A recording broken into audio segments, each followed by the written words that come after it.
የአፍሪካ አመራር ልህቀት አካዳሚ ፕሬዝዳንት ዛዲግ አብርሃ መቀመጫውን ከኢትዮጵያ ውጭ ባደረገው አዲስ ኮምፓስ ሚዲያ በጥቂት ጊዜያት ልዩነት ውስጥ ለሁለተኛ ጊዜ ቀርበው ስለ ፓርቲያቸው ብልጽግና፣ ስለ ጌታቸው ረዳና ስለ ራያ ህዝብ ሰፊ ገለጻ ሰጥተዋል። ስለ ፓርቲያቸው ብልጽግና ያብራሩበት ክፍል ከዚህ ቀደም በዚሁ ቻናልና በተለያዩ አማራጮች ያስረዱበት ሲሆን ስለ ጌታቸው ረዳና ራያ ህዝብ የሰጡት ገለጻ ግን አዳዲስ ጉዳዮችን ይዟልና በተከታዩ ጥንቅር እንመለከተዋለን። አብረን እንቆይ።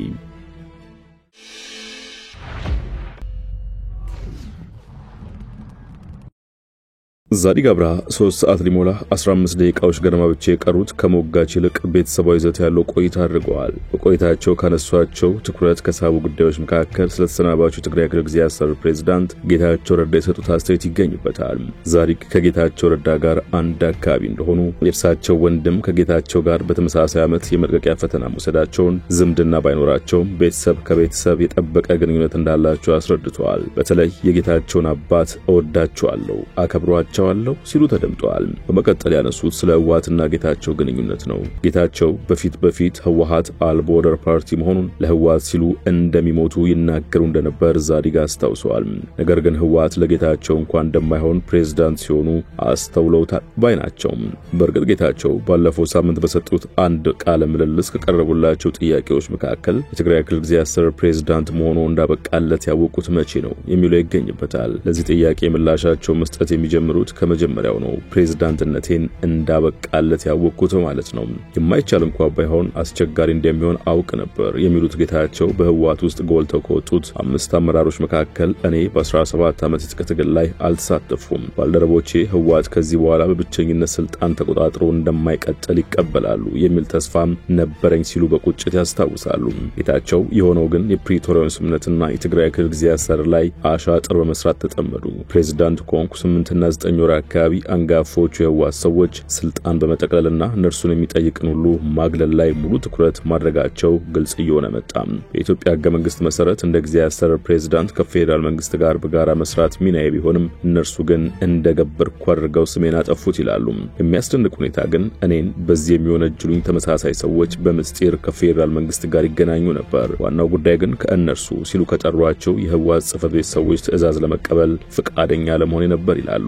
እኔ ለአዳዲስ ድምጾች ክፍት ነበሩ፣ ኃላፊነት ለመውሰድም ዝግጁ ነበሩ። አዲስ የፖለቲካ ሁኔታ እንዲወለድ ግፊት አድርጌያለሁ። እነርሱ ግን ከአሮጌው አሳሰብ ጋር ተጣብቀው ቀርተዋል በማለት ወንጅለው ነበር።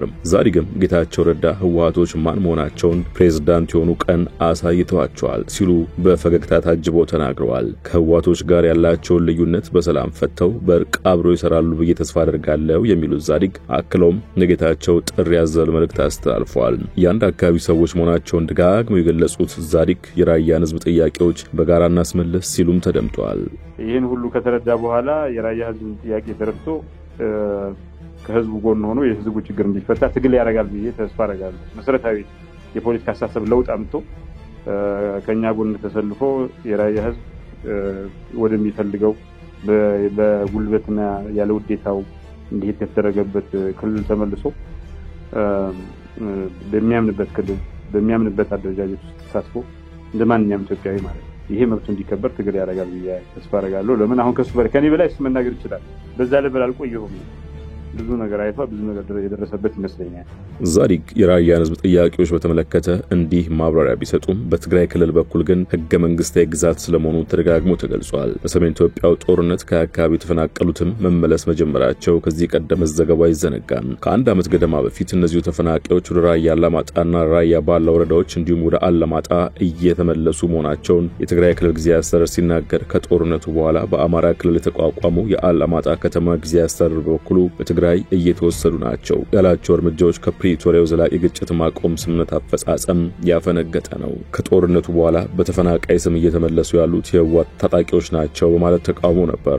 የዛዲግ ገለጻ ሲቀጥል በብልጽግና የሚመራው መንግስት በአማራ ተወላጆች ላይ የህልውና አደጋ ስጋት ደግኗል፣ አማራን ለማጥፋት እየሰራ ነው የሚል ውንጀላ እንደሚሰነዘር ለቀረበላቸው ጥያቄ ምላሽ መስጠት ይጀምራሉ። የብልጽግናው ሹም ሲቀጥሉ ብልጽግና አማራን ማጥፋት ቢፈልግ በሚሊዮን የሚቆጠሩ የአማራ ተወላጆች ብልጽግና ውስጥ ምን ይሰራሉ በማለት ይጠይቃሉ። ቀጥለውም ራሳቸውን በመሳለነት ጠቅሰው እኔ እኮ የምታገለው የራያ ህዝብ አማራ እንዲሆን ነው ሲሉ ተደምጠዋል። ወንጀላውንም ምክንያታዊ ነው ሲሉ ውድቅ አድርገውታል። ብልጽግና አማራ በማንነቱ ለማጥፋት የሚፈልግ ሆነ በሚሊዮን የሚቆጠሩ አማሮች ብልጽግና ውስጥ ያሉ ምን እየሰሩ ነው? እኔ እኮ በታገለው የራያ ህዝብ ወደ አማራ ክልል እንዲመጣ ነው። ምን እየሰራው ነው? ምን አይነት ሆድ ኖሮ ነው? አንድ ግማሽ እንጀራ ነው የምበላው። እኔ እንዲያውም በቀን 3 አልበላም። በቀን አንዴ ነው የምበላው ምግብ። ምን አይነት ሆድ ኖሮ ነው? አህብንቱ ትምህርት ተምሬያለሁ በቂም ነው ሌላ ሰርች ነው ማለት እንደው ሌላው ቢቀር ከፖለቲካ ለምን አልወጣም? ሊያጠፋው የሚፈልግ ህዝብ ውስጥ እንዲመጣ የኔ ህዝብ እንዴት ለምታገዳለህ? አቶ ተመስገን ምክንያቱም ምን እያደረገ ነው? አቶ አረጋ ምን እየሰራ ነው? እንዲጠፋ ነው ክልሉን የሚመራው? በጣም እኮ ኢራሽናል እኮ። እንዲያውም ይላሉ ዛዲግ ብልጽግና አሉኝ ከሚላቸው ትልቅ ድጋፎች ውስጥ አማራ ከቀዳሚዎቹ ተርታ መሆኑን ጠቅሰዋል። ክልሉ ለ2 ዓመት በተጠጋ ጊዜ መንግስትን በሚቃወም ጦርነት ውስጥ ቢገኝም የአማራ ክልል ግን የብልጽግና ማህበራዊ መሰረት ነው ይላሉ ዛዲግ። አማራ እንዲጠፋ ብልጽግና የሚፈልግ ቢሆን እኔም ሆንኩ ሌሎች አማሮች ምን እንሰራለን ሲሉም የቀረበላቸውን ጥያቄ በጥያቄ ለመመለስ ይሞክራሉ። ቢያንስ ሰው ነኝ የሚሉት የአፍሪካ ልቀት አካዳሚ ፕሬዝዳንት ዛዲግ አብርሃ እኔ የትኛውም ህዝብ እንዲጠፋ አልፈልግም፣ ህዝብን ለማጥፋት ከሚሰራ ጋር አብሬ አልሰራም ሲሉ ተከራክረዋል። በዚህ መሃል ከአዘጋጁ በኩል ዛዲግን ጨምሮ ሌሎች የአማራ ተወላጆች ብልጽግና ውስጥ የሚገኙት በተላላኪነት የአማራን ህዝብ ለማጥፋት ነው የሚል ክስ ይቀርባል የሚል ጥያቄ አዘል ሐሳብ ይሰነዘርላቸዋል። ዛዲግም አሁንም የምላላከው የአማራን ህዝብ ለማጥፋት ነው ወይ ሲሉ ይጠይቃሉ። እኔ ብዙ ፈተናዎች አሳልፌያለሁ፣ አይደለም የአማራንም ሆነ ሌሎች የኢትዮጵያ ህዝቦችን ቀርቶ ስሙን ሰምቼ የማላውቀው የሌላ ሀገር ዜጋ ከሚገደል ፓርቲ ጋር አልሰራም፣ እንዲያውም እታገለዋለሁ ሲሉ አጽንኦት ሰጥተዋል። እዚህ ደግሞ የትኛውንም አይነት ዋጋ ለመክፈል ዝግጁ ነኝ ብለዋል። ነገር ግን ብልጽግና የአማራ ህልውና የሚረጋገጥበት ትክክለኛው ፓርቲ ነው ብያምናለሁ ሲሉ አቋማቸውን ስሜታዊ ሆነው አንጸባርቀዋል። ብልጽግና የአማራ ህዝብ ህልውና የሚረጋገጥበት ትክክለኛው ፓርቲ ነው ማለት ብልጽግና ኢትዮጵያ የምትባል ሀገር ለመጀመሪያ ጊዜ እውነተኛ የሆነ ቢግ ቴንት ፓርቲ ነው። ኢትዮጵያ ህልውና የሚረጋገጥ ፓርቲ ነው ብያምናለሁ። ብልጽግና ሴንትሪስት ፓርቲ ነው ብያምናለሁ። ብልጽግና ቫልዩ ቤዝ ፖለቲክስ ኢትዮጵያ ለመጀመሪያ ጊዜ አምጥቷል።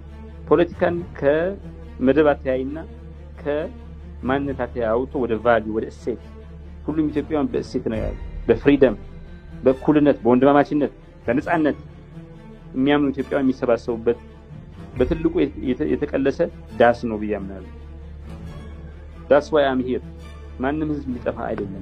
ሚኒማም ራስን ሪስፔክት አድርግ። በሚኒማም ተው ህዝብን መውደድ ምናምን አገር መውደድ ተው። እንደዛ ብሎ አያስቡ። ሚኒማም ራስን ይወዳል። በዚያ ምክንያት እንደዚህ አይነት ፓርቲ ጋር አብሬ ልሳተፍ እንደዚህ በአደባባይ እየወጣሁ ልሟገትለት ቀርቶ ድርሽ አለ ከተቻለም ታገረዋለሁ። ዛዲግ ፓርቲያቸው ብልጽግናን አብዝተው ባወደሱበትና ባሞካሹበት ቆይታቸው ፓርቲያቸው ለኢትዮጵያ ያለውን አደጋ መሆኑን በመጥቀስ ለቀረበላቸው ጥያቄ ምላሽ ሲሰጡ ሰዎች እንዲህ አይነት ነገር ሲናገሩ ከማጣጣል ይልቅ በእነርሱ ጫማ ሆኜ ለመረዳት ሞክራለሁ ይሉና ስለ ሀገር ፍርሰት ገለጻ ወደ ማድረግ ይሻገራሉ።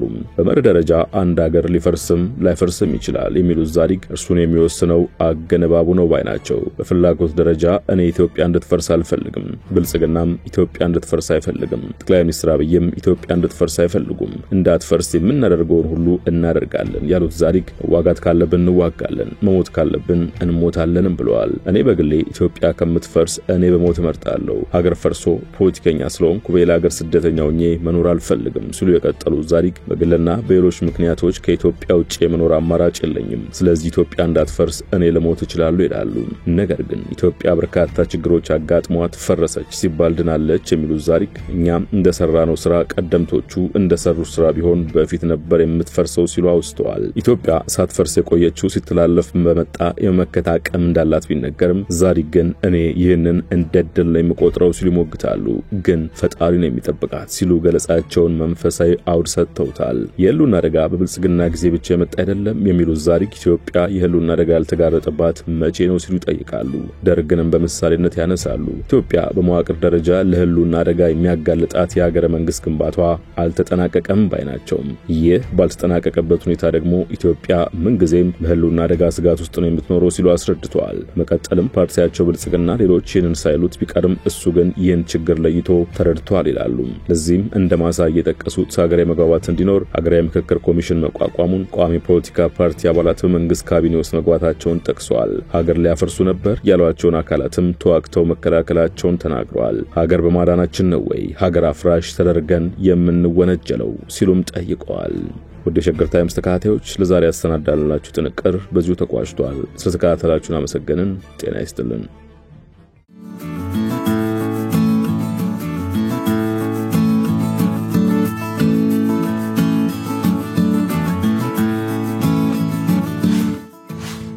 ሸገር ታይምስ ሚዲያን ሰብስክራይብ በማድረግና ደወሉን በመጫን ይከተሉን።